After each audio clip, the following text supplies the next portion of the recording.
I do not want to be the one to tell him what happened. He was in a far too good mood to know what was going on. We were pulling into the neighborhood and just vintage Philly because I love how spicy and feisty people are.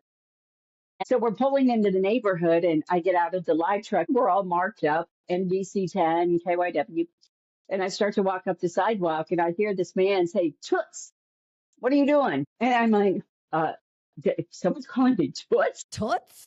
Okay, haven't heard that since the '60s, but whatever.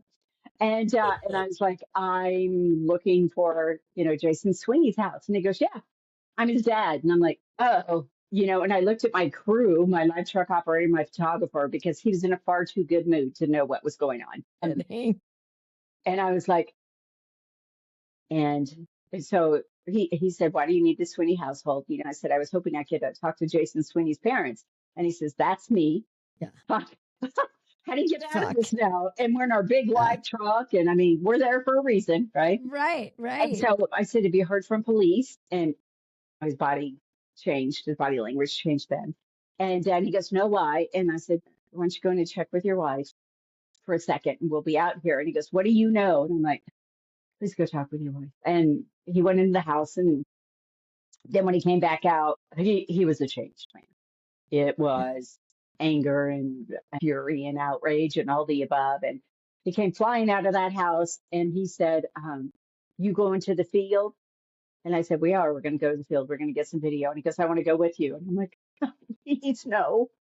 Please. No, you talked about that in your book. I was like, oh, God. Please, no. Like, I've been at a lot of crime scenes. None of them are sterilized. And, this is his son's. It was his son. Let's just say that. So we get out and he was like, no, I want to follow you out there. Crew's looking at me and I'm like, you tell him no. How do you tell a father no whose son was just murdered?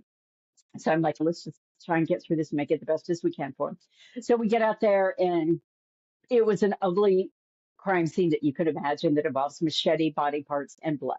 Let me say that. And so we get out there, you see all this, and whether you realize it or not, you're absorbing the trauma of it too. So we're shooting all our video and everything. And Mr. Sweeney came running out and he grabbed a hold of me and he said, I want you to see this through. And I said, we will, we will. And he goes, no, I mean, I want you to see this through.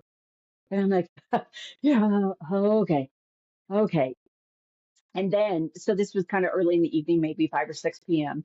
Then as time went on, Mr. Sweeney called me later in the evening and he said, are you doing a live shot tonight? And I said, I am. And he said, where? And I'm like, no, but where your son lost his life. And he said, I want to come out there and watch it. And I said, no, I don't think that's a good idea.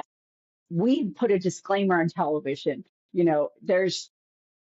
I'm reliving your son's death. You do not want to see this. Right. And he said, well, I can sit at home and watch it on the TV or I can sit in your live truck. And I'm going to sit in your live truck. And I'm like, yes, you are. Okay.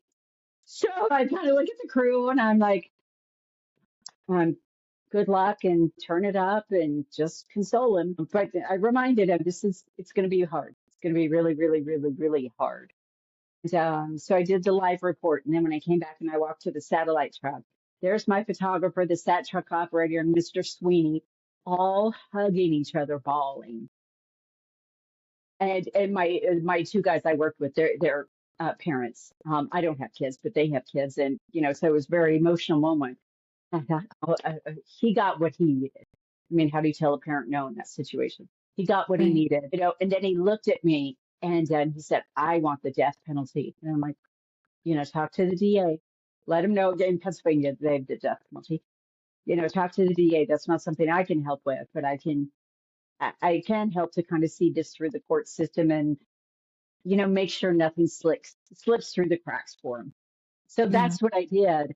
And as he was walking away, though, and it was just a funny moment in the middle of all this tragedy, and he goes, Blondie. And I said, yeah. And he goes, sorry, I called you Toots. And that was it. And he got in his car and drove off.